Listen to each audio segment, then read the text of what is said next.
El panel siguiente, que es sobre región, integración, comercio y desarrollo, al igual que todos los que tuvimos en la mañana y ahora en la tarde y mañana, es de lujo, y aún con el calor y después de haber del almuerzo, va a ser de gran motivación sin duda, ¿verdad? Y con estos panelistas va a ser extraordinario.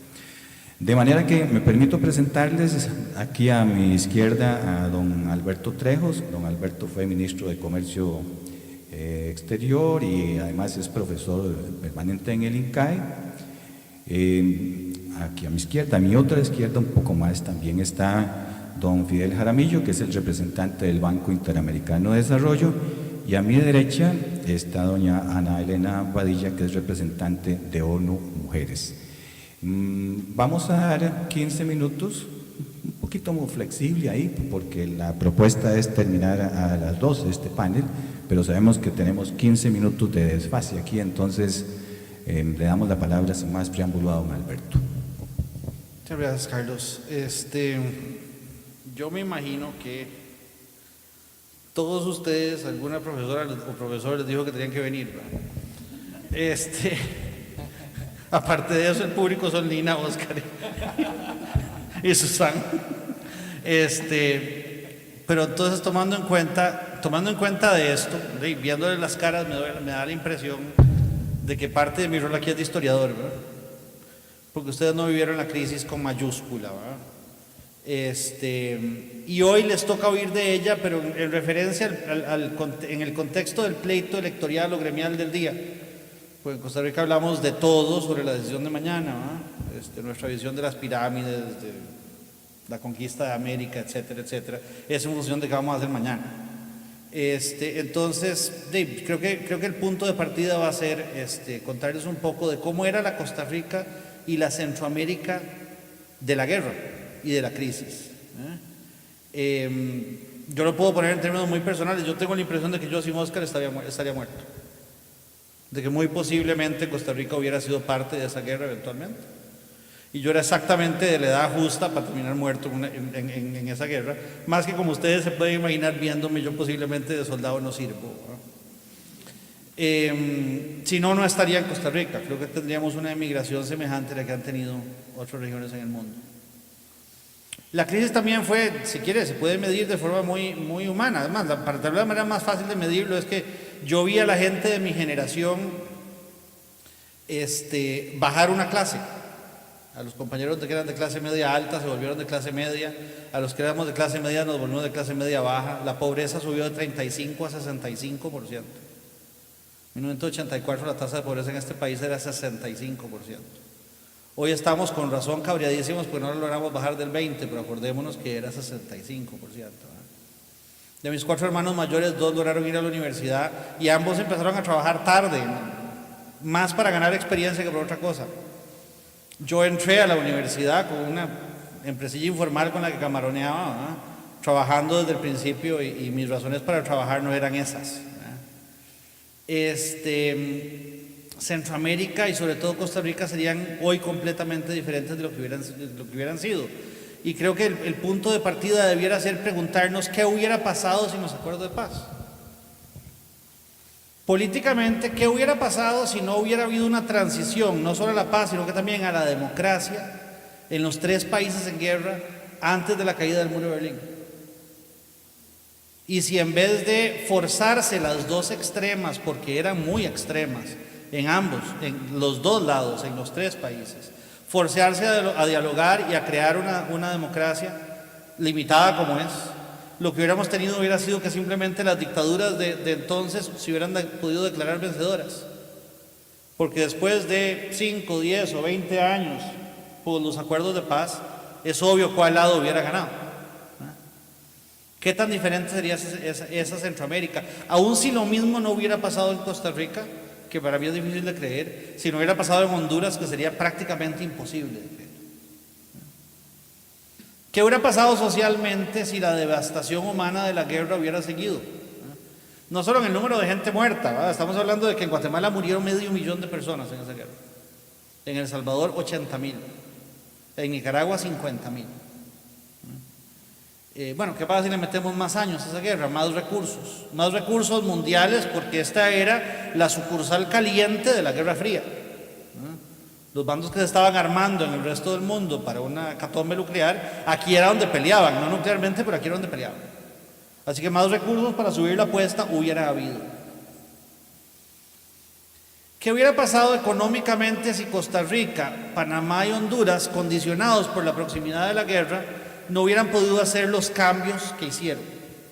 Que claramente han sido insuficientes para desarrollarnos, pero han sido suficientes para que la realidad económica de hoy, sobre todo en Costa Rica y Panamá, sea abrumadoramente diferente de lo que era entonces.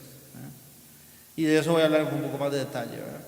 ¿Qué hubiera pasado si Costa Rica, en vez de haber confirmado su excepcionalidad liderando la paz, hubiera visto desaparecer su excepcionalidad en la guerra? Su excepcionalidad democrática, quizás, su excepcionalidad social, quizás, su excepcionalidad pacífica, con casi certeza. Porque ambos lados de la guerra nos querían empujar donde la prosperidad no está. Sobre todo en Guatemala y en El Salvador, la derecha lo que estaba buscando no era una economía de mercado, no, era una economía feudal. La economía de mercado es lo que tiene Alemania. Cuando vos lo que tenés es que los tataranietos del 99% de los recursos tienen el 99% de los recursos porque son los tataranietos, eso no es una economía de mercado. Y eso es lo que básicamente empujaba un lado de la guerra en dos de estos tres países. Y el otro lado de la guerra estaba empujando un sistema que básicamente no ha funcionado en ninguna parte. Entonces, yo creo que le debemos mucho a aquellos 5 presidentes, sobre todo le debemos mucho al que lo supo liderar. Nuestra región sería abrumadoramente diferente, ¿verdad? La guerra, yo no sé ni siquiera cómo medirla, la medimos en número de muertos, en tiempo perdido de vida, en cuánta gente tuvo que emigrar o hubiera tenido que emigrar. Por supuesto que la guerra tiene un origen en, como bien dijo Alexander temprano, en fracasos sociales de estos países. Pero la guerra también tiene consecuencias sociales, y a eso voy a volver un poco más. La guerra no solo surge de injusticias, sino que también las crea. Y la guerra no era una disputa, tal vez en Nicaragua un poquito era una disputa inicialmente, entre la vieja sociedad y una alternativa de sociedad más pluralista y más democrática. En los otros 2 países ni siquiera, era una disputa entre la vieja sociedad y una cosa que no tenía pies ni cabeza. Costa Rica en aquel entonces tenía muy poca perspectiva de futuro económicamente, ¿verdad? Era un país ya desde entonces mejor que muchísimos otros en muchísimos frentes, pero que no lograba utilizar su excepcionalidad política, de paz, de institucionalidad social, de capital humano. Ninguna de estas cosas lográbamos convertirlos en una fortaleza económica. Éramos una economía de café y banano. Yo sé que ustedes todavía les enseñan por razones electorales que todavía somos una economía de café y banano. Pero este año vamos a exportar de servicios, tanto turismo como corporativos y de software, algo así como 30 veces lo que vamos a exportar de café. Cuando yo era chiquito, el precio del café determinaba si venía o no venía el niño Dios en Navidad. Literalmente. Así que éramos una economía de café y banano en un sentido real, no solo en la narrativa electoral de quienes nos gobiernan. No habíamos logrado, por lo tanto, hacer una transición a una economía que utilizara mejor lo que tenemos. En Costa Rica además coincidía en el tiempo la crisis y la guerra de los vecinos. Esto no era enteramente casualidad, pero sí era más o menos, o sea, tenía algo de causalidad y tenía algo de casualidad. Obviamente era un círculo vicioso. Había costado un mundo estabilizar la economía después del estallido de la crisis. Y si bien es cierto, en guerra de los vecinos se podía hacer esa estabilización, la verdad es que la economía costarricense no era un buen carro que chocó y arregladas las abolladuras podía volver a ser un buen carro. Era un pésimo carro que chocó. Y arreglado todo y vuelto a la normalidad, todavía seguía incapaz de llevarnos de aquí a allá. En otras palabras, no solo tuvimos el accidente, el choque, el evento de la crisis financiera, sino que eso está en el contexto de que incluso sin crisis financiera, aquella no era una sociedad que le podía dar al 90% de la población, tal vez exagero, al 80% de la población, ningún tipo de oportunidades. Ni de las que hoy aspiramos tener y la mayoría no tiene, ni de las que hoy la mayoría da por sentadas, ninguna de las dos.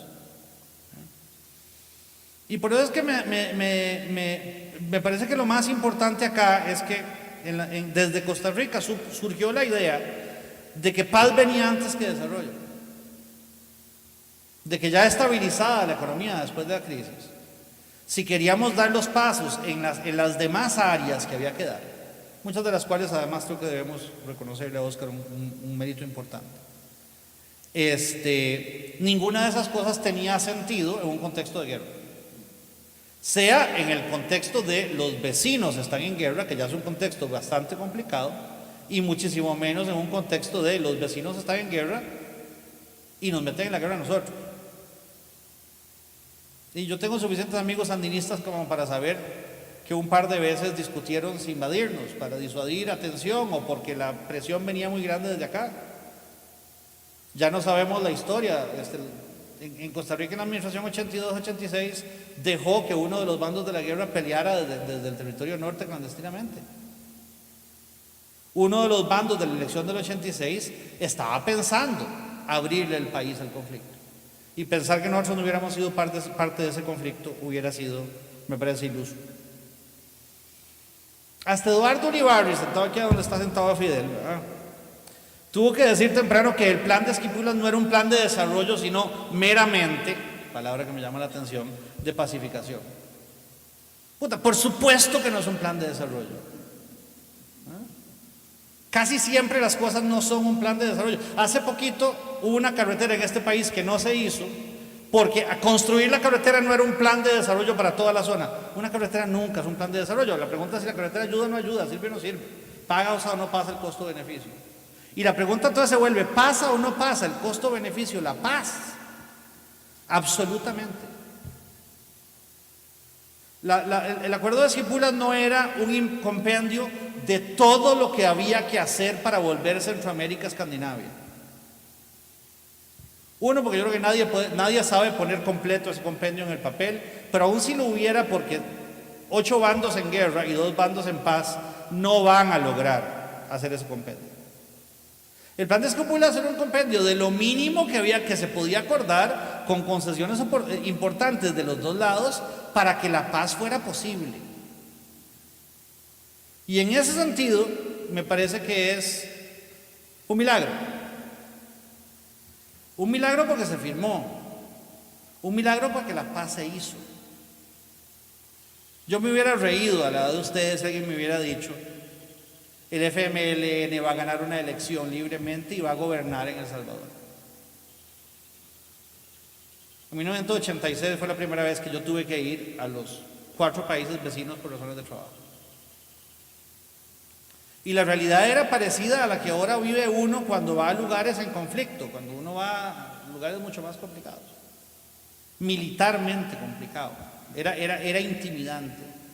La idea de que San Pedro Sula iba a ser un lugar importante en algunas industrias manufactureras me hubiera parecido risible. La idea de que sin balazos algunos de esos países iban a lograr tener presidentes centristas me hubiera parecido risible. Así que la paz fue un milagro, y creo que lo que vino después también. La guerra en el caso de Costa Rica coincide con la crisis, ¿verdad? Costa Rica llega a 1982 con un endeudamiento público cercano al 100%, 170% del producto. El discurso que dio el 1 de agosto el señor presidente es el discurso no apropiado para hoy, sino para ese día. Falló como por 37 años, hermano. Pero bueno, a veces falla por más. Con la renegociación de la deuda en 1985 debíamos el 90% del PIB. Veníamos de episodios muy complicados de insostenibilidad cambiaria, de una crisis completa de balanza de pagos. La inflación fue 100% en 1982. La economía se contrae 15% entre 1980 y 1983. Ustedes están sufriendo las consecuencias, su generación está sufriendo las consecuencias de que ya no crecemos al +6 como la década pasada, sino al +3 como en esta década. Bueno, olvídense de +6 versus +3, comparen +3 con -15 y hablamos. Porque eso fue lo que pasó en los 80. Y estábamos además metidos en una estrategia económica que no iba para ninguna parte, basada en la planificación central, basada en el aislacionismo y basada en un cierto clientelismo o gremialismo que desgraciadamente ha vuelto a la economía costarricense y posiblemente nos vuelva a meter en otra crisis, aunque ojalá no del mismo tamaño. Pero además en ese momento había y me parece que siendo el tema del panel de integración centroamericana, ya vaya sido hora que yo hable de eso, había un completo agotamiento del mercado común centroamericano. Esto era una pérdida importante porque el mercado común había estado entre las primeras cosas que la región había logrado hacer como región y de paso hacer bien. La nuestra no era en ese... Costa Rica era en ese momento un país que podía decir, es un país que ha logrado ciertas cosas bien. No había logrado la economía bien, pero había logrado otro montón de cosas bien. La región no tenía una sola cosa antes del mercado común que pudiera decir, esto lo hicimos bien. Y hoy todavía el mercado común centroamericano, después de la Unión Europea, claro, muy debajo de la Unión Europea, pero después de la Unión Europea, el experimento de integración regional más exitoso que hay en el mundo. Abrumadoramente mejor que Mercosur, abrumadoramente mejor que el Pacto Andino en su mejor momento. Abrumadoramente mejor, yo creo que el tercer lugar lo tiene el acuerdo del sureste africano, lo cual es peculiar. Pero el mercado común centroamericano es muy importante y aún así estaba atrofiado, en parte por la guerra. El comercio tiende a complicarse cuando la gente está volando balazos. Pero también porque el mercado común centroamericano había sido originalmente pensado como un mecanismo para darle tamaño de mercado a una estrategia de sustitución de importaciones que en aquel entonces era la estrategia de la región y que era una estrategia que no iba para ninguna parte. Pero hasta a esa gente se le ocurría que, bueno, la sustitución de importaciones, estos 5 países solitos no tienen el tamaño necesario, juntos tal vez sí. Y conforme esa estrategia se había ido agotando, el mercado común también se había ido agotando. En 1986 el comercio del mercado común era más o menos la mitad de su máximo histórico hasta ese momento. Hoy es 7.3 veces más que ese máximo histórico. Pero claro, el mercado común rebota sobre otras ruedas, con otros motivos en los años después de la paz. En los 25 años posteriores al acuerdo de paz, Costa Rica bajó su deuda pública entre el 84 y el 2008 del 90 al 35%, aunque desgraciadamente en los 8 años siguientes la hemos visto subir. Hoy tenemos inflación normal, moneda en orden. Hoy tenemos una visión un poquito más moderna de las peculiaridades del sistema costarricense, que es un sistema que combina Estado y mercado, como todas las economías de mercado, pero un poquito diferente de todos los demás, para bien y para mal, somos un país que le hizo una apuesta muy agresiva y muy exitosa, en mi opinión, a la apertura inteligente del mercado mundial. Eso le ha permitido, sobre todo en sus exportaciones, un crecimiento agresivo. Las exportaciones son 19 veces lo que era en 1980. Una enorme diversificación. No es que hoy tenemos otro producto que sea el café de entonces, o otros 2 productos que sean el café y el banano de entonces. Es que hoy hay que juntar los 9 o 10 principales productos para entre todos sumen lo que en ese momento significaba solo el café o solo el banano. Y además una enorme sofisticación, ¿verdad? Pasamos de ser un país que exportaba básicamente solo productos que surgían de que nuestra gente era barata o de que disponíamos ciertos recursos naturales, a ser un país que el 52% de sus exportaciones están vinculadas o que le podemos llegar a niveles de calidad que otros no le pueden llegar, o que le podemos llegar a niveles de tecnología que otros no le pueden llegar. Y sí, eso no ha sido suficiente para lograr muchas cosas, pero uno, sí ha sido necesario para lograr otras. Y dos, tal vez lo más importante que aprender de esta experiencia, la culpa de lo que no hemos logrado no la tiene lo que sí hemos logrado. ¿No? Si me quedé en generales y pasé en historia de instituciones, la culpa de que me quedé en generales no es que pasé en historia de instituciones, es que no hice en generales lo que hice en historia de instituciones, que es diferente. Entonces el país, que todavía tiene muchos temas pendientes que resolver, unos de esos cuantos nuevos, se los debe atribuir no a lo que hizo bien, sino a que no hizo las demás cosas igual de bien. Desde el punto de vista de las relaciones internacionales, el país tiene, desde la paz, una relación económica mucho más inteligente con el mundo. Para empezar, no está basada en la ayuda. La noticia de la relación costarricense con el mundo en 1986 era hasta dónde por la guerra íbamos a lograr más caridad. Era en eso en lo que estábamos pensando. Ahora yo creo que no solo no recibimos caridad, sino creo que no deberíamos ser como política, no aceptarla si alguien nos lo ofreciera. También llevar las relaciones internacionales a un plano negociado en vez de un plano esporádico, para decirlo de alguna palabra bonita, ¿no? Y además a un plano negociado con mucho liderazgo costarricense en los foros mundiales.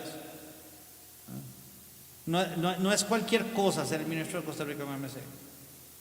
No es cualquier cosa cuando Costa Rica negocia un acuerdo comercial. No es cualquier cosa que el acuerdo contra el comercio de armas que pasa en las Naciones Unidas viene de Costa Rica. No es cualquier cosa que el segundo y tercer país en el mundo que decidieron abolir su ejército son dos países que están físicamente cercanos a Costa Rica e influidos por Costa Rica. Costa Rica tiene que darse un lugar en el mundo, y en guerra, y en crisis, y en caos, no nos lo podíamos dar. Así que tal vez hoy no estamos aquí para hablar de algunos de esos temas, pero creo que tampoco se pueden separar. Sí es importante entender lo que el proceso de integración centroamericano ha logrado y la importancia que eso tiene. El mercado común centroamericano, aún en ausencia de sustitución de importaciones, tiene una enorme importancia estratégica.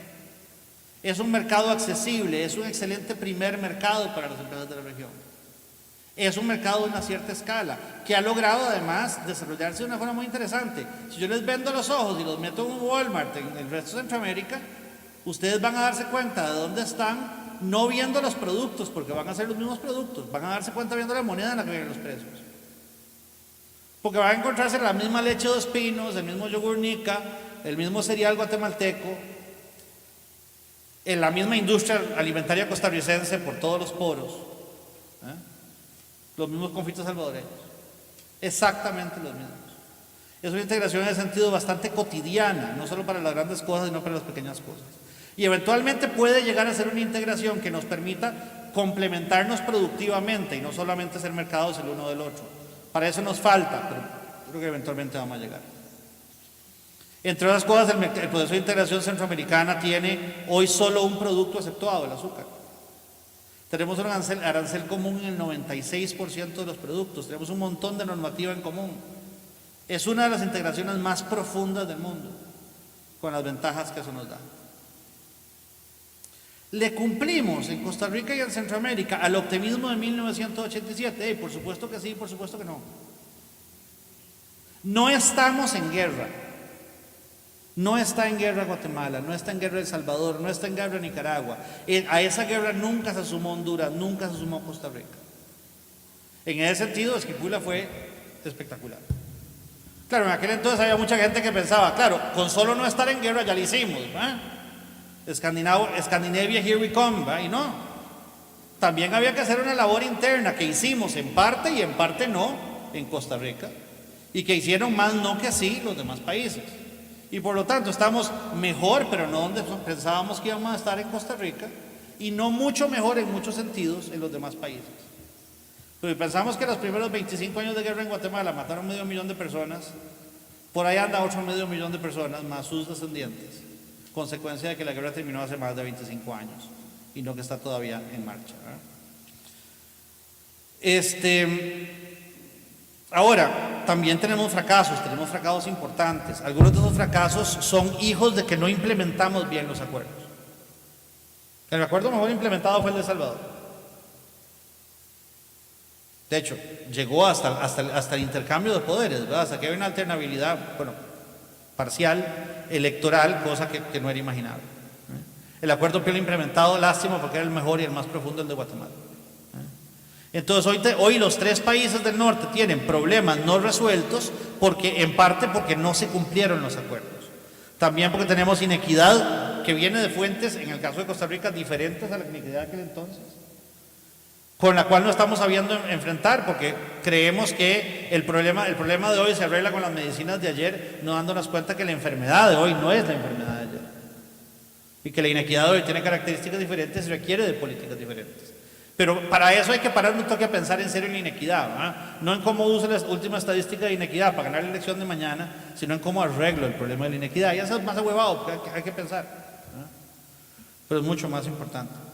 Hoy además enfrentamos retos en inequidad de género, los que creo que Elena va a hablar, y por lo tanto no voy a decir nada, que son en algún sentido menos graves, pero en algún sentido mucho más preocupantes que en aquel entonces. Porque en aquel entonces inequidad de género era lo menos que podíamos tener en un contexto en el que no podíamos esperar otra cosa. Hay una creencia de que lo que hoy sigue mal no es culpa de lo que no hicimos, sino de lo que hicimos, que es lo que tenemos que superar. Tenemos que enfrentarnos por otro lado con que las semillas, tal vez no de la próxima guerra, porque para eso hace falta que se acomoden algunas fuerzas políticas que tal vez se acomodan y tal vez no, pero las semillas de más problemas están ahí. Que lo que está pasando con la violencia en el Triángulo Norte es quizás, para las poblaciones de esos 3 países, muy parecido a las consecuencias de la guerra en aquel entonces. Que el fenómeno del hermano lejano es a la vez un síntoma de que las cosas están el hermano lejano quiere decir la enorme migración que hay hacia el norte. Es a la vez un síntoma de lo complicadas que están las cosas y además una causa de lo que están las cosas. Porque si vos agarras un país y le quitas a lo mejor más emprendedor y más trabajador de su juventud y se lo arrancas. Si convertís un país en un suburbio, pero la gente no va a trabajar en la mañana y vuelve en la tarde, sino que va a trabajar en enero y vuelve en Navidad. Lo que le haces en el fondo a ese país es mucho más profundo.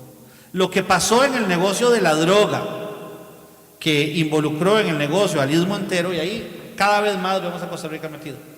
Es muy profundo y es muy preocupante. Pero eso lo que significa no es que no funcionó Esquipulas. Lo que significa es que tenemos que tener la misma claridad que en su momento se tuvo para hacer Esquipulas, para entrarle con el mismo coraje, me estoy quemando por decir con los mismos huevos, pero no lo voy a decir, con el mismo coraje, con la misma visión, con la misma imaginación, con la misma ambición a los problemas de hoy. Porque en esta región fue donde empezó a morir la Guerra Fría. Y eso es una cosa geopolítica, es una cosa global y es una cosa enorme. Y si sobre esa base tuviéramos la cáscara para entrarle a nuestros problemas de hoy, igual, pues otro gallo nos cantara. O el termino, porque ya Carlos se va a volver loco de pasar por papelitos que dice que terminé, ¿verdad? Termino recordándoles que no nos olvidemos de lo tenue que es la paz. Más en momentos tan feos globalmente, donde la región no tiene aliados naturales, sino más bien preocupaciones emanando de las regiones desarrolladas del mundo. Porque tenemos a Satanás gobernando el país más poderoso del mundo, además. La obligación de la región de liderarse desde adentro, de acordarse de que ciertas ideas funcionan, no porque nos las decían desde afuera, porque cuando nos las dejan de decir hay que seguir haciéndolas, pero ahora el empuje tiene que venir desde adentro. Que nos acordemos de la obligación costarricense de ver a esta región como nuestro territorio natural y de inteligentemente y por supuesto sin cerrar las puertas del resto del mundo, integrarse de verdad a esta región y además asumir el liderazgo natural que tiene en esta región. Porque en esta región las cosas de los otros 4 se estaban cuando Costa Rica no las lidera. Y aquí lo puedo decir. Y también de la importancia que tiene entender el origen de los conflictos y el origen de los problemas. La paz no es simplemente la ausencia de la guerra. La paz es la ausencia de las causas de la guerra. Y si estamos cocinando las causas de una futura guerra, estamos jodidos, sea que eso lleve a la guerra, o sea que no lleve ahí, pero igual tenemos que vivir con esas causas. Y hoy tenemos una serie de problemas, después de un montón de logros, tenemos una serie de problemas que requieren acordarnos una y otra vez de esa frase. La paz no es simplemente la ausencia de la guerra. Muchas gracias. Bien. Don Fidel, de una vez vamos a cambiarnos de aquí para... Hay que irse para otro lado. Okay.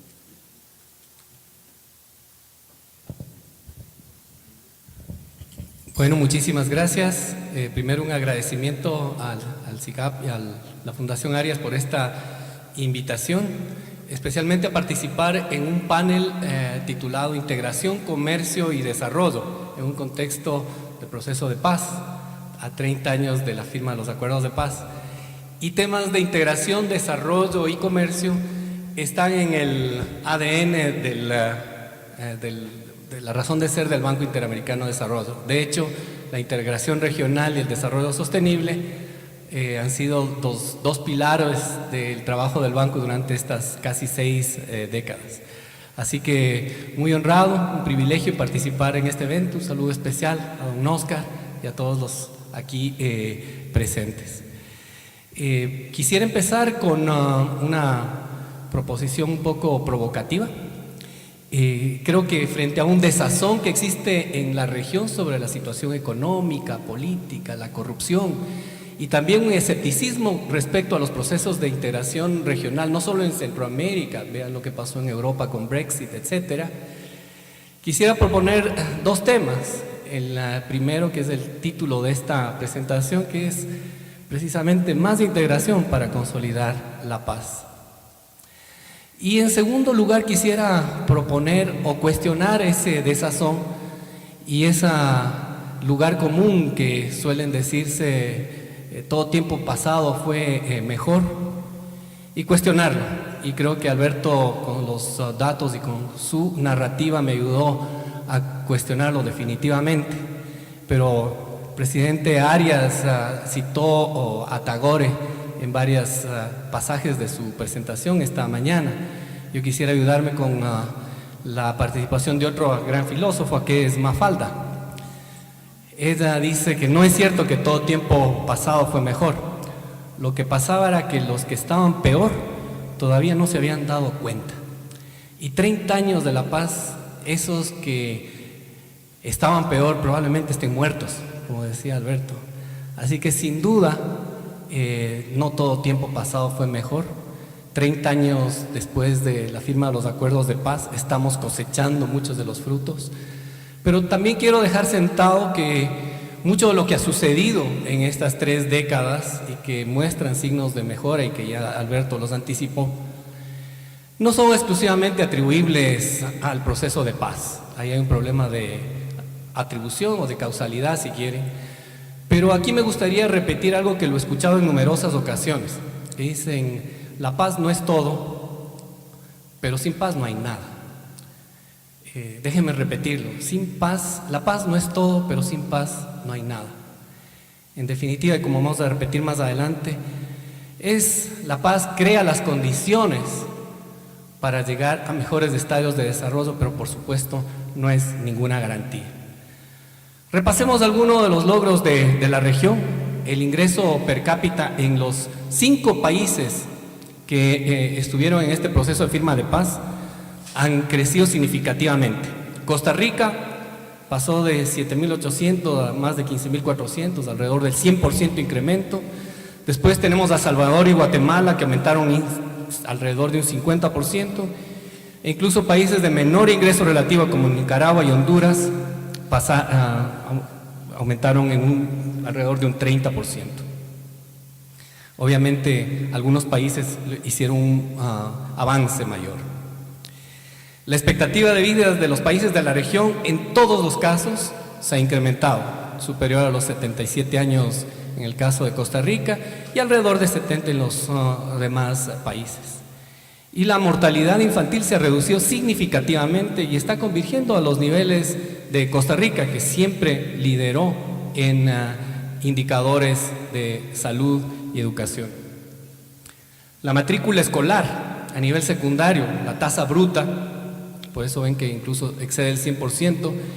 En los datos de los años cercanos a la paz y los años cercanos a la actualidad, han llegado a pasar, en el caso de Costa Rica, de 45 al 123%, en caso de Nicaragua, de 43 a 74%, El Salvador, de 39 a casi 80%, en Honduras, del 33 al 70%, en Guatemala, del 22 al 65%, es decir, notables avances también en cuanto a educación. Obviamente está el fantasma de la deserción, especialmente a nivel secundario, y también la calidad de la educación, pero sin duda avances enormes.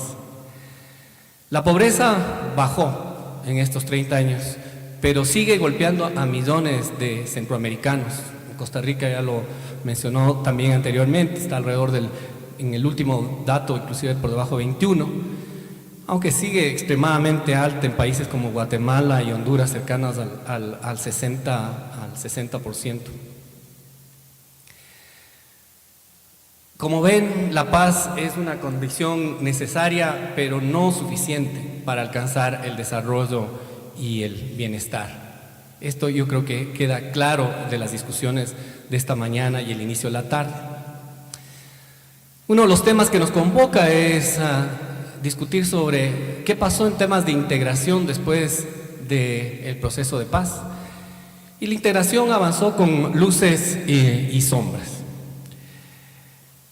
Varios autores han identificado como 3 oleadas en el proceso de integración en Centroamérica y en general en América Latina. Una primera oleada entre los años 50 hasta el 69, 70, un proceso de integración introspectiva basada en la idea precisamente de la sustitución de importaciones, pero se crearon además la institucionalidad que llegó en el caso de Centroamérica a exhibir niveles muy similares a los niveles muy avanzados en cuanto al desarrollo institucional de los procesos de integración.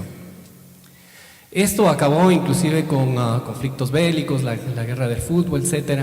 Y viene la crisis en la seguridad regional, es decir, la segunda ola o crisis de la integración centroamericana, que se caracterizó por falta de seguridad regional y conflictos armados. Una tercera ola precisamente se inaugura con los acuerdos de paz en los 87 y procesos que dan dinamismo a la integración regional, la apertura, la inversión extranjera directa, los acuerdos de libre comercio y los flujos internos también de comercio. A partir del 2001, la crisis comienza a cambiar la geopolítica internacional. Estamos hablando de un mundo más plano, más globalizado, integración de los flujos comerciales, nuevos actores, Rusia, China, India, y comenzamos a vivir un mundo, un escenario multipolar. El rápido crecimiento del comercio interregional posterior a los acuerdos de paz es realmente impresionante. O sea, llegamos a tocar un mínimo de casi el 10% hasta llegar al 30%, se triplicó en porcentaje, en números absolutos. Esto fue realmente significativo. Muy impresionante este gráfico del comercio intrarregional. Y ha sido muy importante para todos los países, algunos más que otros. En el caso de Costa Rica es más bajo, pero si solamente incluimos las exportaciones manufactureras a la región, vemos que realmente es importante para casi la mitad de las exportaciones de Costa Rica. Es decir, un avance muy importante a esa integración regional. Integración de personas también. En el 2015 hay un 8% de la población regional que vive fuera de su patria y está en la región. De Nicaragua a Costa Rica, de Guatemala a El Salvador, de Honduras a El Salvador en menor medida.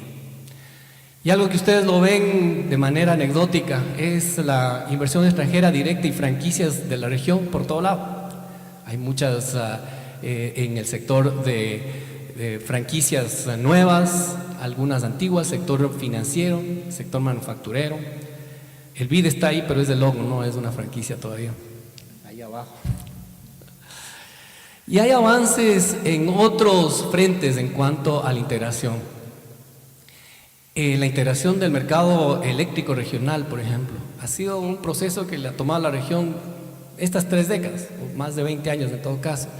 Sin embargo, es uno de los sistemas de integración energética regional más completos de América Latina y el Caribe, y que ha sido muestra para el SINEA, que es el Sistema de Integración Andino del Mercado Energético. Otras facetas de esa integración profunda son todo lo que tiene que ver con la modernización de los pasos de frontera y otros procesos de facilitación de comercio. Entonces, una propuesta que aquí podemos discutir es la integración económica como un factor que contribuye a la estabilidad y también a la seguridad de Centroamérica. En Centroamérica se tiene el marco normativo libre comercio regional estable, una institucionalidad de apoyo al proceso, una gobernanza proactiva y redes privadas del sector empresarial y la sociedad civil. Este proceso de integración ha generado una saludable interdependencia mediante el fortalecimiento de cadenas de valor regional, redes de negocio y académicas, comunidades de interés, acción colectiva para combatir problemas comunes, todo lo cual ayuda a prevenir y mitigar los conflictos sociales. Es decir, la integración económica como un factor clave para consolidar no solo la estabilidad, sino también la seguridad.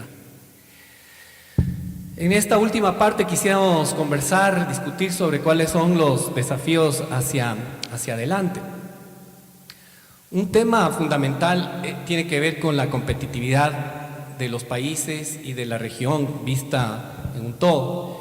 Y aquí están los países de la región de América Latina, y en amarillo están los países que firmaron los acuerdos de paz.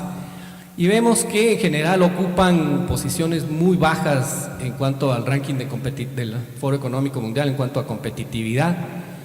Y los tres pilares más bajos en prácticamente todos los países tienen que ver con instituciones, con infraestructura, con temas que, dependiendo en el país, con temas que tienen que ver con el mercado laboral. Sin duda, si queremos una participación más dinámica en la economía global, todavía tenemos un enorme trabajo pendiente en cuanto a competitividad. Pero también en cuanto a la convergencia, en cuanto a niveles de ingresos entre los países de la región. Ya habíamos visto que el ingreso per cápita medido por la paridad del poder adquisitivo varía entre 15.400 en Costa Rica a 4.400 en Honduras. Eso significa que Costa Rica tiene ingresos de alrededor del doble que El Salvador y Guatemala y más del triple que Nicaragua y Honduras. Y en muchos casos no hay síntomas de convergencia de ingresos, ni siquiera de un recorte de esas brechas. En cuanto a la paz, que es uno de los temas que nos convoca, recientemente, me parece que la semana pasada, el Global Peace Index del 2017 fue publicado.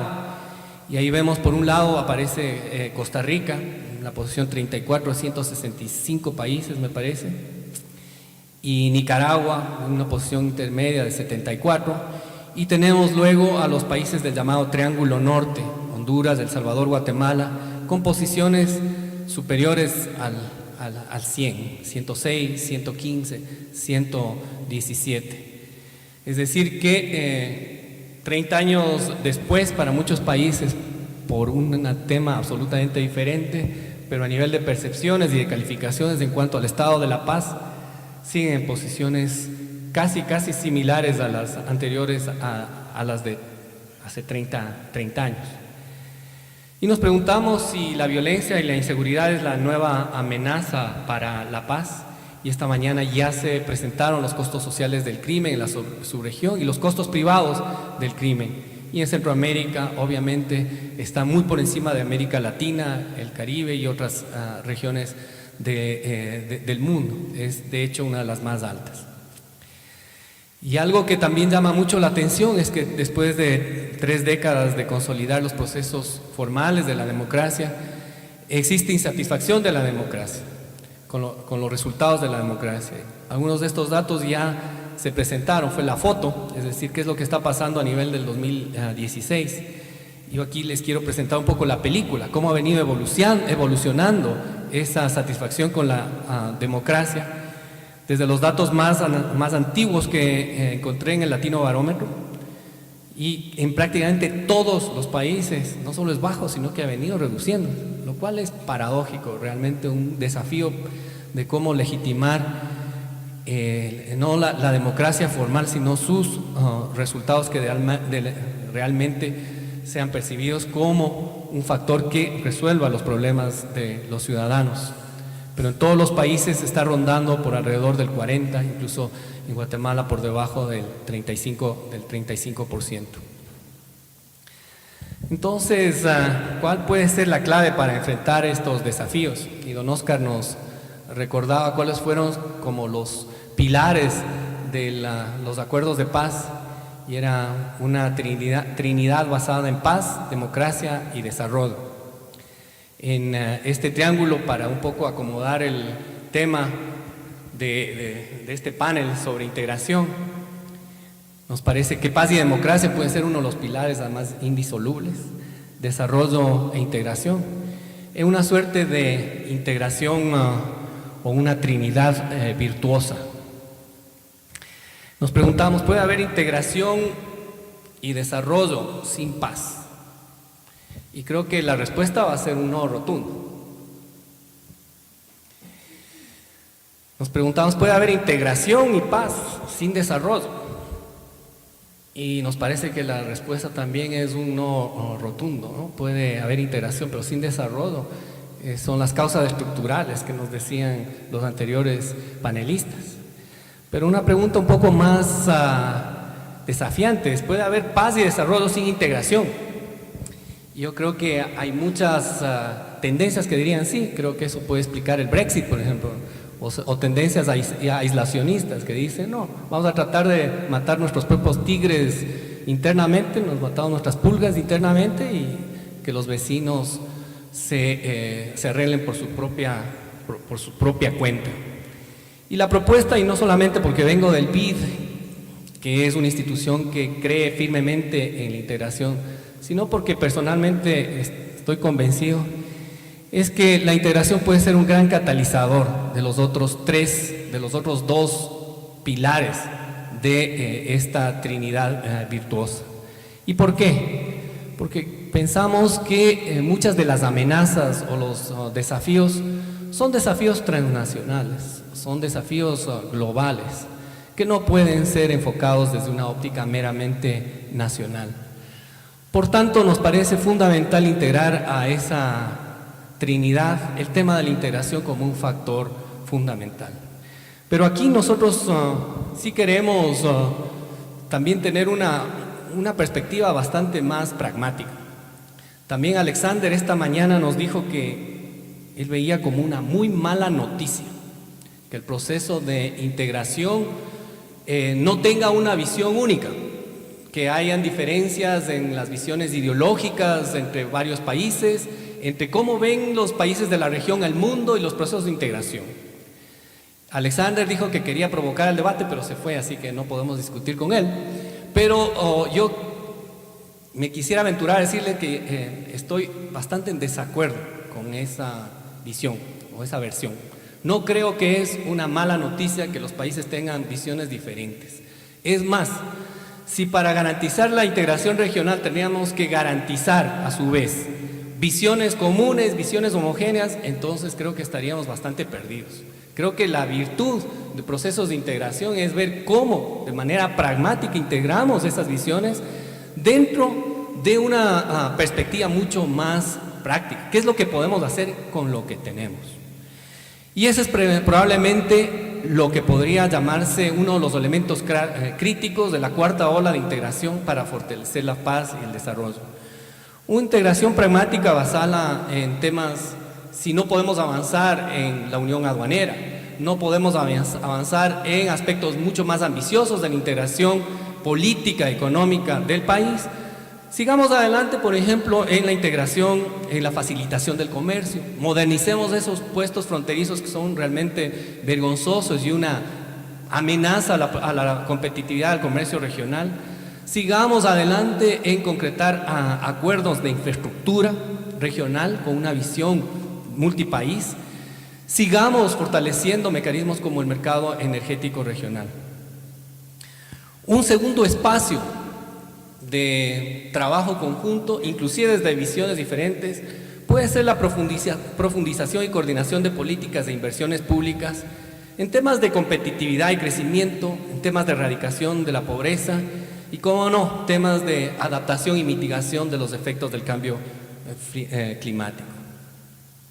Y finalmente, una agenda de cooperación funcional, en donde encontremos espacios de trabajo conjunto entre países con una visión global, donde encontremos economías de escala, donde encontremos esa posibilidad de fortalecer integración como uno de los 3 pilares para fortalecer la paz, la democracia y el desarrollo. Y por supuesto, habiendo estado 6 décadas en una institución como el BID atrás de estos objetivos, tenemos esperanzas de continuar apoyando y ser un socio clave para fortalecer este proceso. Muchas gracias.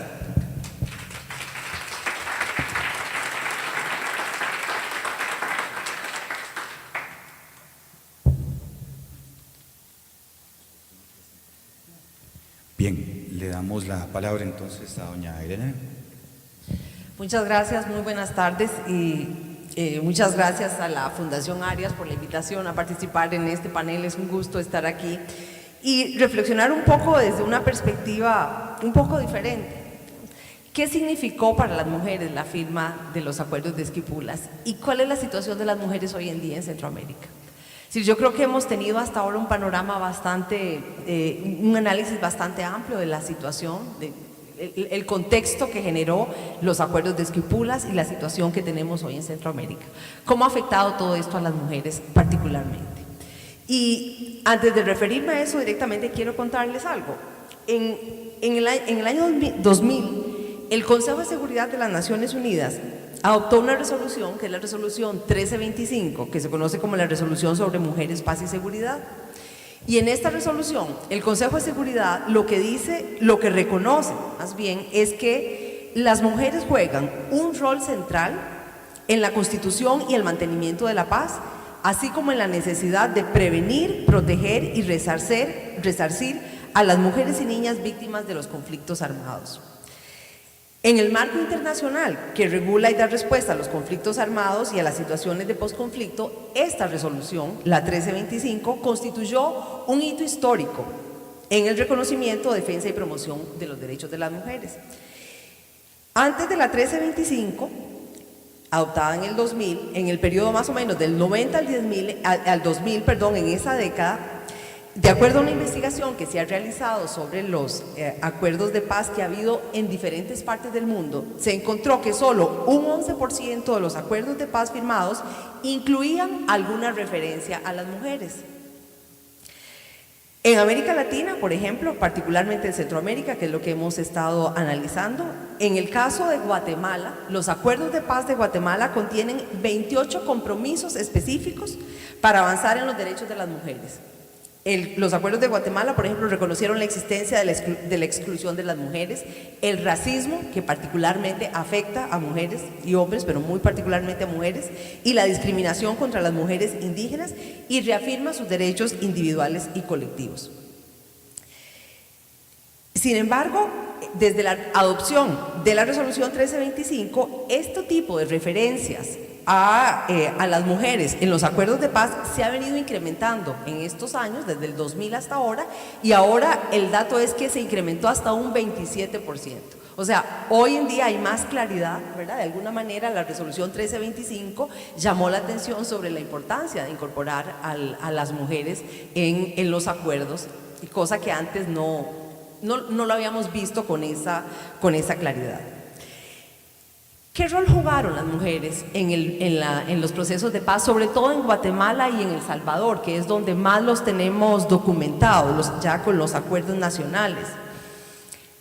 Algunas mujeres formaron parte de las negociaciones de paz al más alto nivel, tanto en Guatemala como en El Salvador.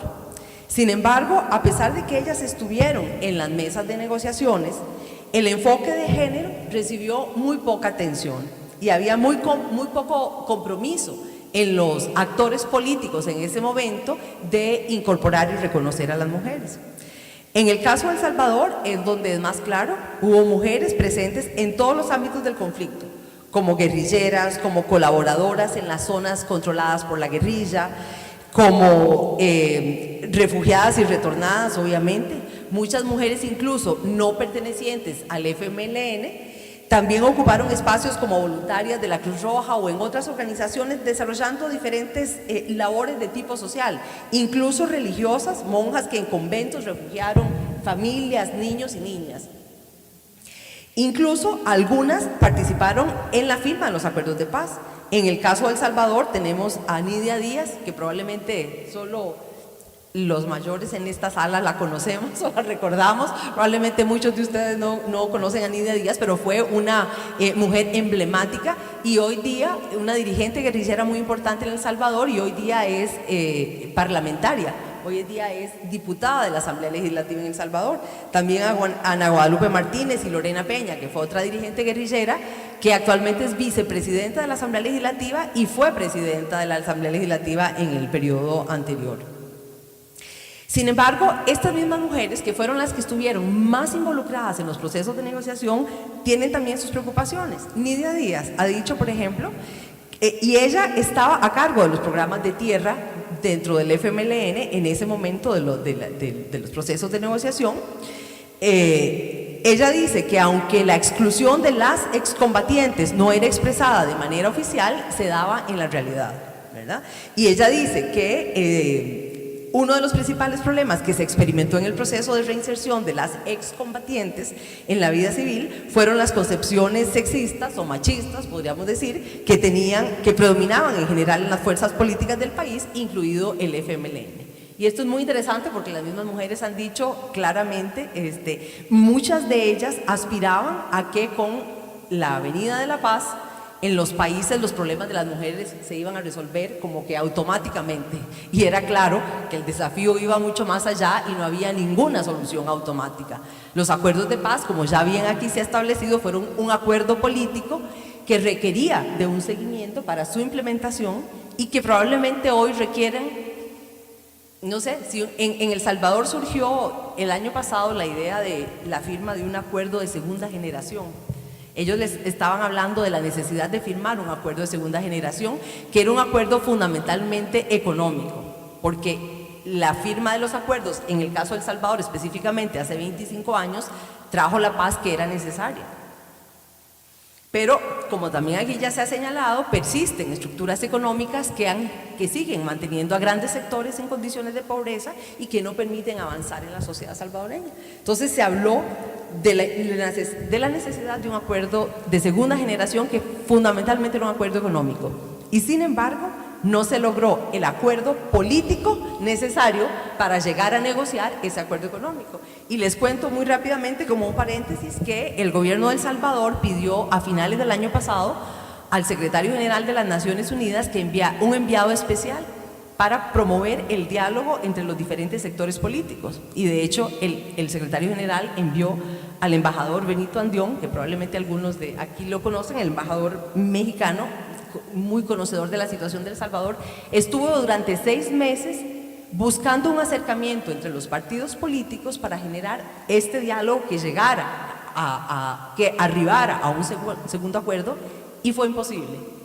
El embajador Andión se fue ahorita en julio del país, regresó y le dijo al secretario general: lo siento mucho, pero no se pudo. Hice todo lo posible por generar este diálogo político y no se pudo. Tenemos en este caso en El Salvador un país altamente polarizado, políticamente polarizado, donde el diálogo es casi imposible, ¿verdad? Y aquí hay colegas de El Salvador que van a hacer nuevas también otras intervenciones y quizá puedan ampliar sobre esto. Pero lo cierto es que hoy, a pesar de la presencia importante, sobre todo en el FMLN, en el caso de El Salvador, y ahorita les cuento un poquito más de Guatemala, que también tenemos un poco de información, como les digo, hubo algunas mujeres que estuvieron presentes en el proceso e incluso en la negociación al más alto nivel. Los problemas estructurales, como la pobreza, la desigualdad, la falta de acceso a recursos, la falta de participación, permeaban también a las mujeres, y hoy en día las mujeres siguen enfrentando esa situación. Ya vamos a ver algunos de los detalles más adelante de la situación actual. Algunas de las mujeres, en el caso de El Salvador, que se organizaron en torno al conflicto armado y que desarrollaron batallas, por ejemplo, para la sobrevivencia económica, el retorno al seno familiar, estas mujeres que estuvieron activas en diferentes roles durante el periodo de la guerra y en el proceso de negociación, al firmarse los acuerdos y llegar la paz a estos países, retornaron a sus hogares, dicen algunas de ellas, como perdedoras, porque volvieron en muchos casos a sus familias que les reclamaban el haber abandonado a sus hijos, a sus padres y a sus madres, lo que generó en muchas de ellas sentimientos de culpa. Y cuando ellas esperaban la paz, empezó a evidenciarse la violencia de género contra ellas, y las que desempeñaron un rol no tradicional durante la guerra, incluso como guerrilleras, retornaron a sus casas a asumir roles tradicionales. En el caso de Guatemala, a pesar de los grandes esfuerzos y la significativa movilización de las mujeres, incluidas mujeres indígenas de la gran diversidad que tiene Guatemala, la mayoría de estos 28 compromisos que yo señalaba que tienen los acuerdos de paz relativos a los derechos de las mujeres siguen aún sin cumplirse. Y la representatividad de las mujeres en los puestos de elección popular, por decir un aspecto, sigue siendo sumamente limitada.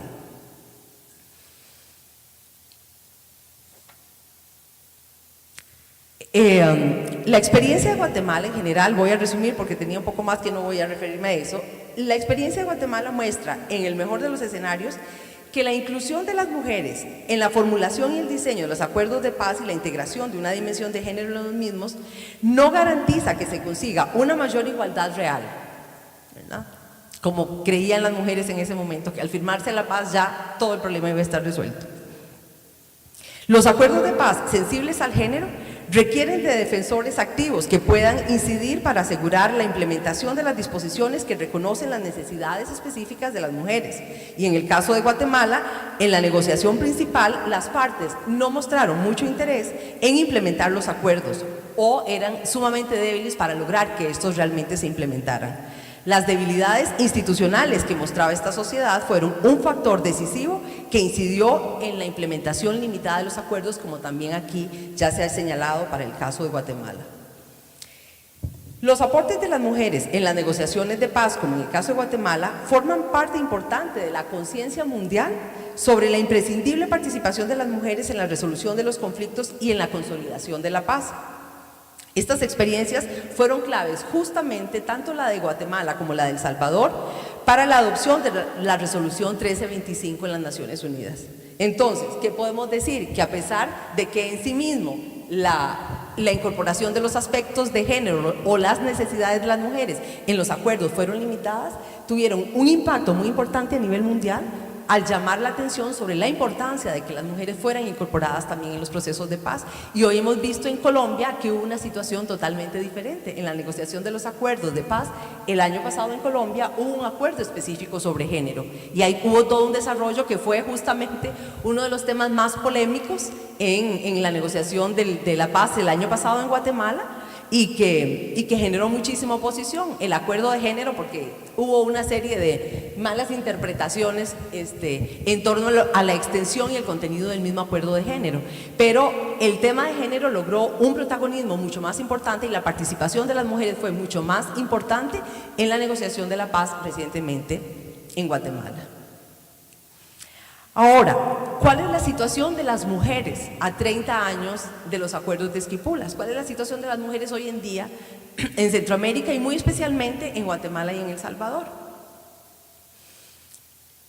Tenemos altos niveles de violencia social y de género en todos los países de Centroamérica y especialmente en los países del denominado Triángulo Norte, Guatemala, Honduras y El Salvador, que son atribuidos principalmente a la proliferación y a los enfrentamientos entre grupos criminales, organizaciones y pandillas durante los últimos 15 años. Los países del Triángulo Norte se encuentran particularmente afectados, ya que los flujos de tráfico de drogas, de armas y de personas pasan por ese territorio.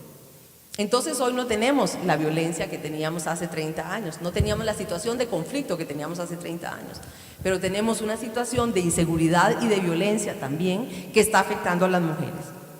El Salvador, Honduras y Guatemala se turnan, año a año van cambiando cuál es el país que tiene el índice más alto de homicidio en una región que no está en guerra, ¿verdad? Unos años es El Salvador, otros es Honduras. El 2015 fue crítico en El Salvador, fue el año de la tasa más alta de homicidios en El Salvador. Ha manifestado una tendencia al descenso en el 16 y va en el 17. Sin embargo, ¿qué está pasando? Que a la par de que se reducen los homicidios, la violencia sexual está creciendo. Y esto lo han tenido que admitir los 3 estados. El crecimiento de una violencia sexual que está dirigida principalmente a las mujeres y a las mujeres jóvenes. Las mujeres jóvenes son objeto sexual para las maras, que con el fin de reproducirse. Hay muchas cosas que se podrían contar de las maras y le va a tocar a Jaime, no me tocará a mí. Jaime mañana va a contar mucho del tema de las maras, pero es impresionante. Yo tengo 2 años de vivir en El Salvador y cada vez, ¿verdad?, que cuando conoce cada vez más la situación y la expresión de la violencia de maras en el país, es sorprendente. Y las dimensiones de género de esa violencia.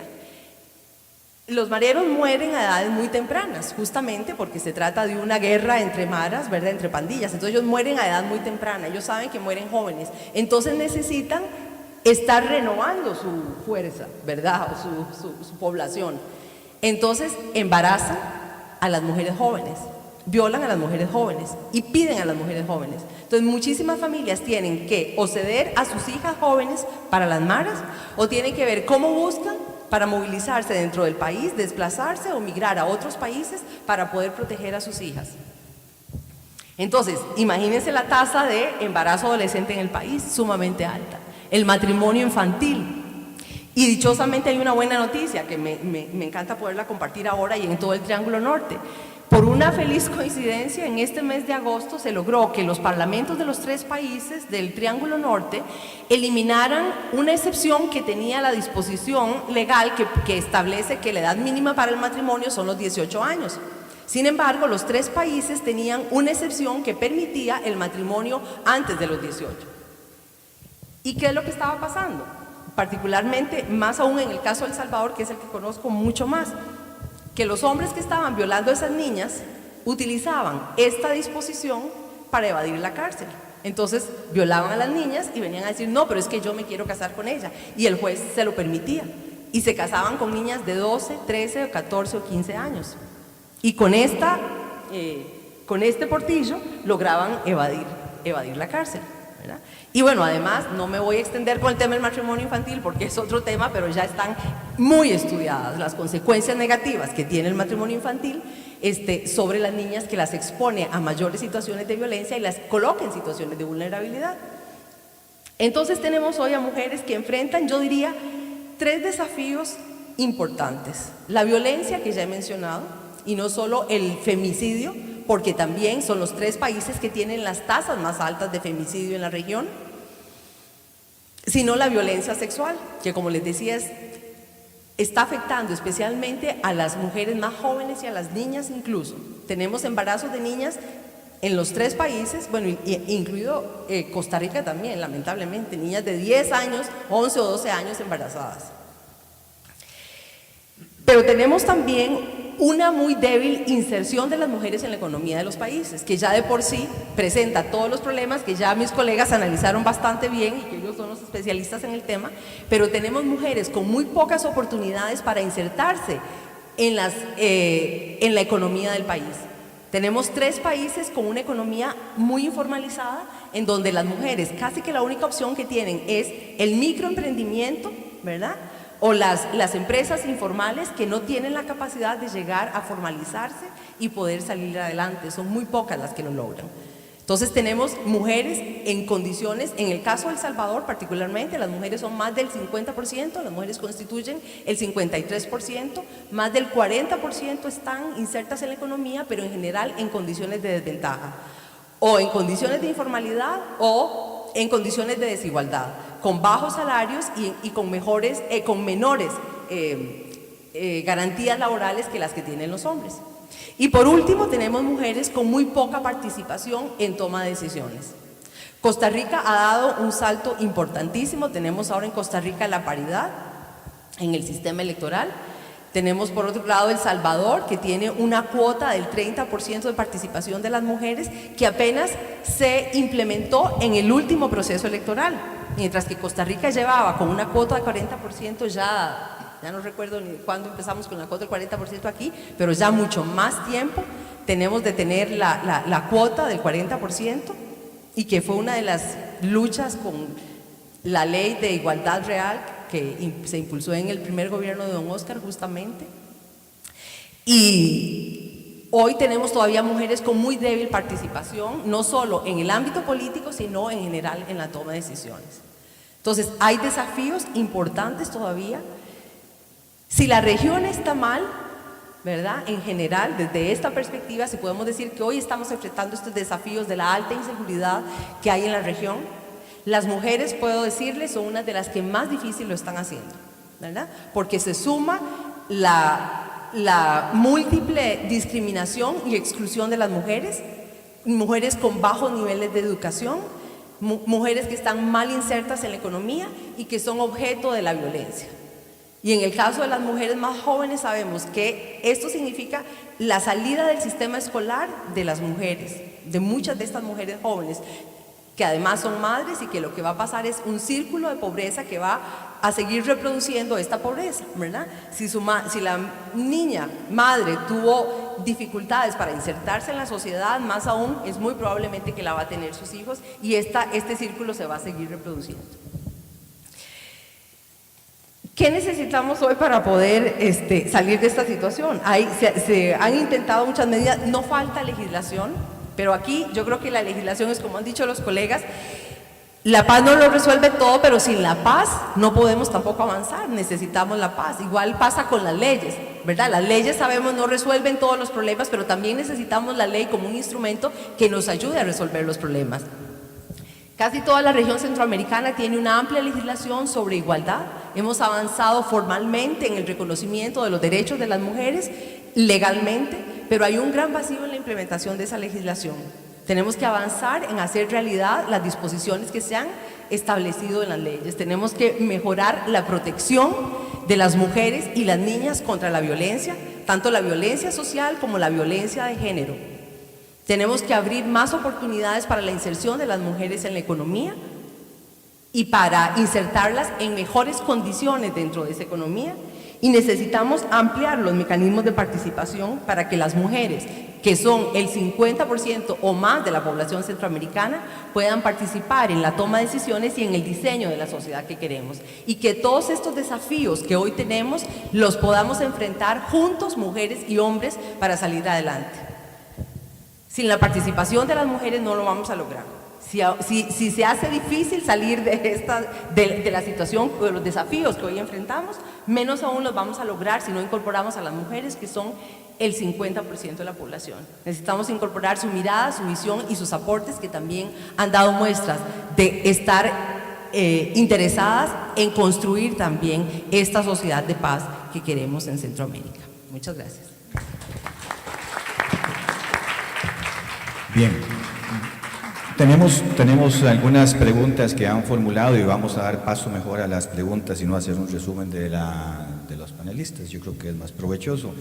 Ya le pasamos las preguntas a don Alberto, a don Fidel, que las tiene por acá, y a doña Elena. Y tenemos pocos minutos. Además, creo que el café no va a ser allá abajo, ¿verdad? Sino va a ser aquí, va a estar aquí abajo, ¿verdad? Sí, de este lado de la Aguasera, además acabamos de almorzar, ¿verdad? Entonces, no. Don Alberto. Muchas gracias. Tengo tres preguntas muy interesantes. Una es que si ha habido progreso con el mercado común centroamericano, podría ser el comienzo de un bloque político centroamericano que pueda, uno, solventar problemas entre los estados, y dos, posicionarse ante otros mercados. Yo creo que en el caso de lo segundo, llamemos la atención a que, si bien es cierto, nuestra integración todavía le permite a los países negociar efectivamente con terceros, y bueno, Costa Rica lo ha hecho, negoció con Canadá sola, negoció con el Caribe sola, negoció con China sola. También la integración fue suficiente como para que no solo pudimos negociar con con los dos bloques comerciales más grandes del mundo, Estados Unidos y la Unión Europea juntos, sino que además en cierta forma hubiera sido imposible hacerlo por separado por el desorden arancelario que hubiera resultado si cada uno tuviera un acuerdo separado con Estados Unidos o con la Unión Europea. Eso es en sí mismo un indicador de hasta dónde la integración centroamericana es una integración profunda.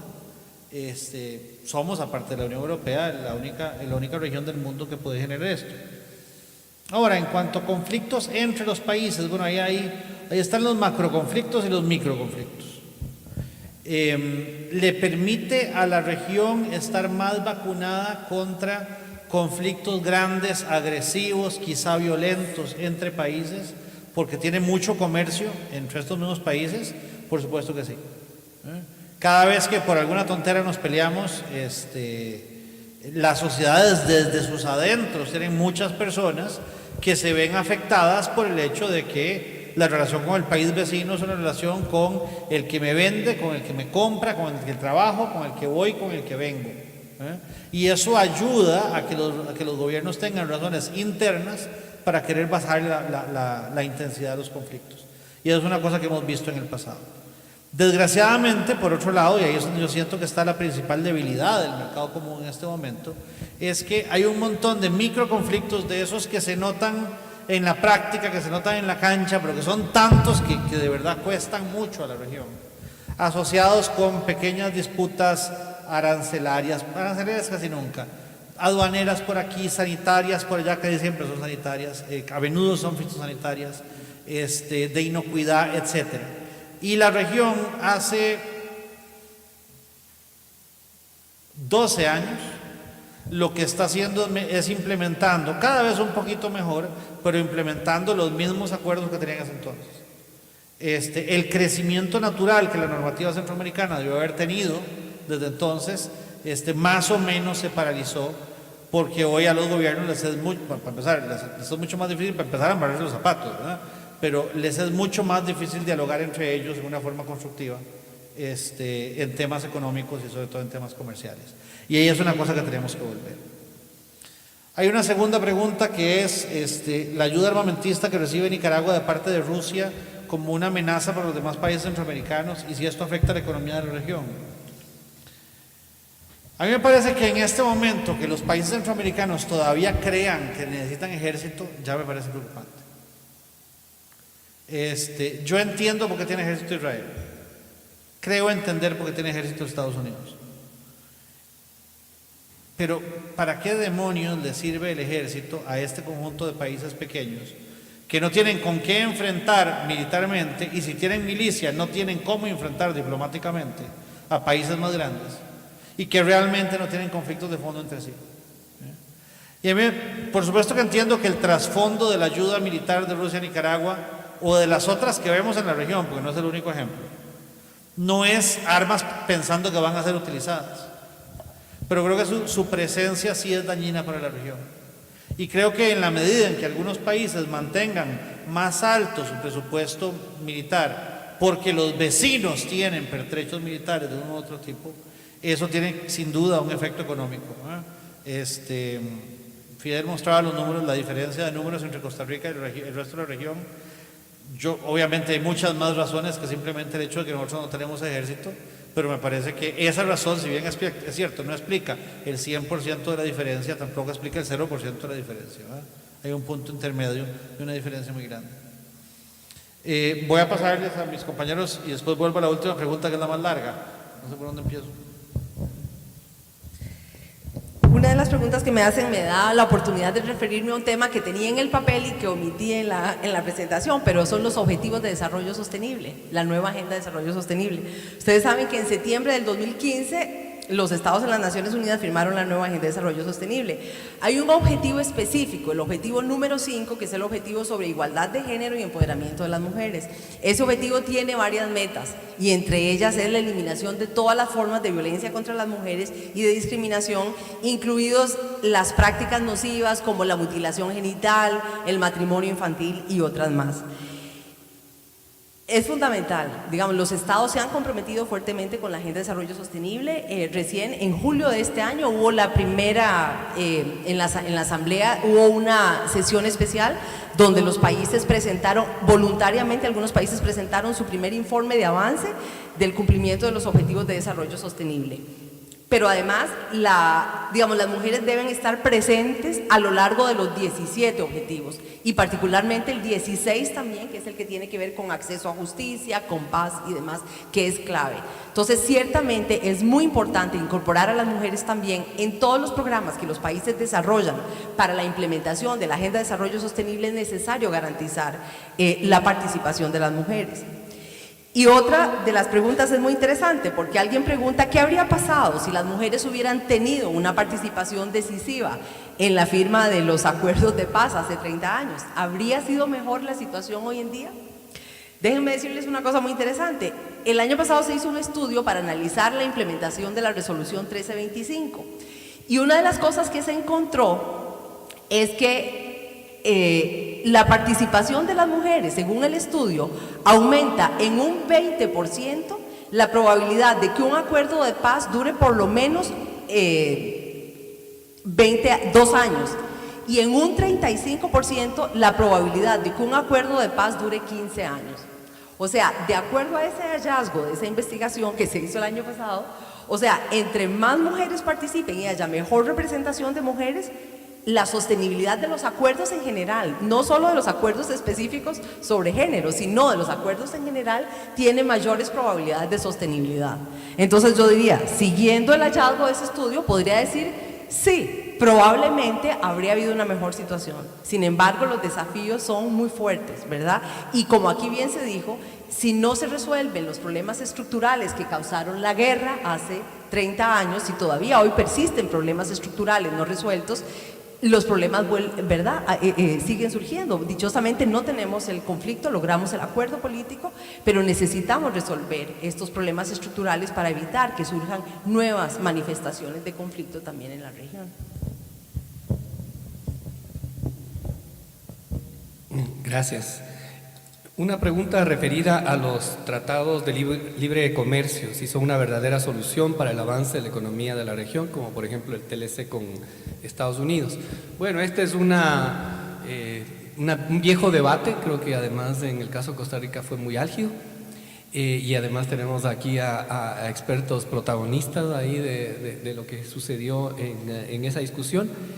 Déjenme tal vez contestar desde mi propia perspectiva y la experiencia que hemos tenido viendo experiencias de otros países. Empezar señalando que es importante quitar ideología al debate. No es una panacea, tampoco un Satanás. Creo que mucho del impacto se tiene que ver a nivel de su implementación. Los países hicieron muchísimo esfuerzo en firmar y una vez firmados pensamos que estábamos al otro lado y luego la experiencia en varios países muestra que ahí empezaba recién el trabajo más importante, que es la administración de los tratados, tener la institucionalidad que pueda gestionar esos tratados, que pueda resolver disputas, que pueda participar en los diferentes foros internacionales y aprovechar las oportunidades que te dan esos tratados de libre comercio para acceder a mercados. No es de la noche a la mañana. En el caso de Perú, por ejemplo, en donde yo estuve como representante hace unos años, la inversión más importante fue en todo lo que fue sanidad del problema fitosanitario, que eso, por más que tenías firmado acuerdos que te garantizaban acceso al mercado de Estados Unidos e incluso Europa, no podías hacerlo porque tenías epidemias como la mosca, la fruta, otros problemas fitosanitarios. Entonces creo que es no cualquier acuerdo, tiene que ser acuerdos bien negociados, pero también muy bien gestionados. El segundo aspecto muy importante es que la agenda externa es importante, pero la agenda interna es probablemente más importante. Y ahí tenemos que ver los temas de los fundamentos de la competitividad que realmente nos permitan en la práctica acceder a esos mercados en condiciones ventajosas. Y creo que hay tareas pendientes como por ejemplo bienes públicos que sean transversales a los sectores, como infraestructura, como mejora del clima de negocios, facilitación de todo lo que es el comercio interno y externo, yo creo que son tareas fundamentales. Y finalmente, para hablar de otro pilar importantísimo, creo que sí hay preocupación a nivel de los países sobre ganadores y perdedores en los procesos de apertura. Yo creo que es importante estar consciente de aquellos. Me parece un mal negocio programas de compensación a los perdedores. Eso yo lo he visto como que son áreas de rent seeking ahí a los que más chillan para que se sienten perdedores, tener algún tipo de cobertura. Pero sí he visto experiencias muy buenas en otros países donde sectores que podían ser afectados, que tenían un choque negativo, podían ser asistidos a través de concertación público-privada y la provisión especialmente de bienes públicos que puedan ser transversales o en algunos casos hasta sectoriales con un objetivo específico de aquellos sectores que están más vulnerables. Y por supuesto en el sector laboral me parece clave que es porque en los modelos teóricos se asume fácilmente que la fuerza laboral se mueve de un sector a otro, pero en la práctica hay fricciones. Yo creo que es importante la política pública de todo lo que significa entrenamiento, tener una visión completamente diferente de lo que es educación, formación laboral y formación académica y articulación a los mercados laborales, con todas las nuevas demandas que exigen estos mercados, que además tienen un gran componente de conocimiento e innovación. Creo que esa hace la diferencia de que tratados de libre comercio primero perduren, sean exitosos y realmente contribuyan a mejorar la calidad de vida en general de toda la población. Repitiendo, no es una panacea, no es un satanás tampoco, creo que mucho depende de cómo los implementamos y la combinación de una agenda externa de acceso a mercados, pero absolutamente una agenda interna de competitividad y más de equidad. Y la última pregunta, que es más o menos larga, tiene que ver con el impacto que tiene en distintas formas la actividad ilícita sobre la economía, ¿no?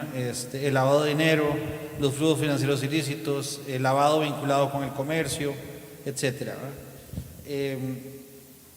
Creo que tenemos que acordarnos que el principal impacto de estas cosas es que desgraciadamente hacen lo ilícito rentable, y al hacerlo ilícito rentable lo hacen crecer. Tiene implicaciones de violencia, tiene implicaciones de género, como acabamos de decir, tiene implicaciones de desviar talentos y desviar atenciones.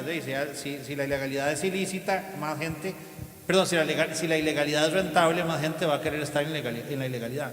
Y eso obviamente debilita las sociedades, debilita los segmentos lícitos de la sociedad. Parte importante del problema que tenemos en Centroamérica es que no hemos logrado ahogarle las vías por las cuales la actividad ilegal es rentable, y por lo tanto va a seguir creciendo. Y los países que más éxito han tenido en este tema no son necesariamente los que han logrado romper físicamente o militarmente o policialmente a las actividades ilegales, sino los que han logrado ahogarles la rentabilidad, ¿verdad? Yo siempre le recuerdo a todo el mundo que Al Capone, ¿verdad?, hace como 100 años, cuando por fin lo metieron a la cárcel fue por evasión de impuestos, ¿verdad? En otras palabras, donde le cerraste alguna de las puertas financieras a las cosas, el resto del problema tiene que morir. ¿Cuánto afecta esto a la región? Varía mucho de país en país. A ver, el problema de que la ilegalidad es rentable es más palpable sin duda en El Salvador, Guatemala y Honduras. Posiblemente en el que más, en Honduras y en El Salvador. Simplemente porque el tamaño relativo de la Mara y todo lo que está asociado con la Mara es comparativamente más grande en esos países. Ahora, en los demás países tenemos distintas variedades del asunto, ¿eh? Parte importante de lo que la actividad ilícita vinculada a la droga hace en el mundo es el blanqueo de capitales. En otras palabras, la adquisición con plata de drogas de actividades legales para que luego el delincuente pueda decir: mi plata no viene de que vendí drogas, sino de que hice eso, o tengo aquello, o manejo aquello. Eso posiblemente, en eso estamos más metidos en orden de rentabilidad, ¿verdad? En orden de prosperidad. O sea, posiblemente eso es más grande en Costa Rica y en Panamá que en el resto. Una otra variedad que está vinculada con el asunto es lo que llaman trade-based money laundering, ¿verdad? En otras palabras, yo comercio cosas lícitas para meter físicamente la mercancía ilícita dentro de la lícita y para disimular financieramente los flujos ilícitos dentro de los lícitos. Hay alguna evidencia de que nunca llegamos a los niveles de Colombia, ¿verdad? Pero en Panamá esto es un fenómeno importante. Y la otra es simplemente los flujos no vinculados con el negocio de la droga, digamos, que simplemente buscar recursos que quieren evadir impuestos en su país, lugares alternativos a donde ubicarse, donde puedan evadir esos impuestos, ¿verdad? Ahí, bueno, se dice mucho, aunque creo que últimamente con alguna injusticia, que Panamá es uno de los centros mundiales de esto. Esto es menos cierto hoy que lo que era hace 5 o 10 años. Y en el caso de los demás países centroamericanos, típicamente estamos en el otro lado de la balanza, que también estamos jodidos. En otras palabras, no como el lugar donde otros blanquean, sino víctimas del blanqueo de nuestros propios recursos, porque en la medida en que los impuestos son cobrados territorialmente, el uso de otras localidades es un mecanismo de evasión. ¿De qué tamaño serán estos números? Nunca he visto números serios hechos para cuantificar esto. A mí me da la impresión de que en los 3 países del norte es absolutamente gigantesco, es más grande que la economía formal. En los 3 países del sur, bueno, en Costa Rica y Nicaragua, es bastante más pequeño. En Panamá posiblemente es más pequeño en el día a día, pero Panamá tiene edificios muy grandes de día, ¿verdad? De noche no, porque no hay una sola luz prendida adentro, ¿verdad?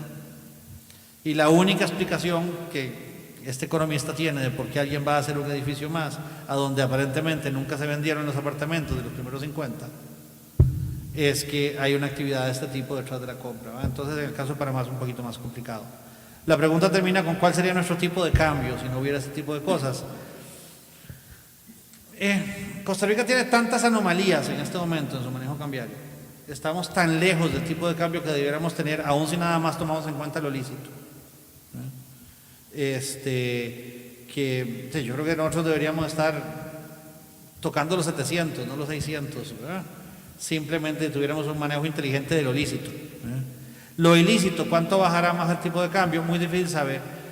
Los colombianos que pasaron por esto mucho tiempo dicen que los narcos, el mercado que nunca quieren tocar es el cambiario. Y esto es cierto, los mercados cambiarios por general dejan evidencia mucho más fácilmente que las demás transacciones financieras. Y por lo tanto, que el mercado del narco es el mercado más dolarizado de todos. Si eso es cierto, entonces la actividad ilegal no nos está distorsionando el mercado cambiario, pero sí nos está distorsionando todo lo demás, ¿verdad? Y el impacto que esto tiene sobre la recaudación potencial de impuestos, sobre la producción potencial y sobre todo, y esto es con mucho lo más importante, sobre la cantidad de gente que por ser víctimas de esto o por participar en esto, truncan su vida. Esa es la verdadera medida económica del asunto. No tengo números duros, me sorprendieron por bajos los números que trajo Fidel, de 2% del PIB directo y 1% del PIB indirecto, ¿verdad? Me parece que para Centroamérica como un todo esos números deben estar dentro de lo bajo, pero bueno, habría que ver primero cómo fue que se calcularon y qué es lo que están midiendo antes de hablar paja. Muchas gracias. Bueno, muchas gracias a Ana Elena, a Fidel y a Alberto, que me imagino que ustedes se habrán dado cuenta que es apricista, ¿verdad? Agradecerles mucho a ellos su participación y vamos a hacer un pequeño receso, ¿verdad?, de café y continuamos con el siguiente foro. Muchas gracias y un aplauso para los panelistas. Gracias.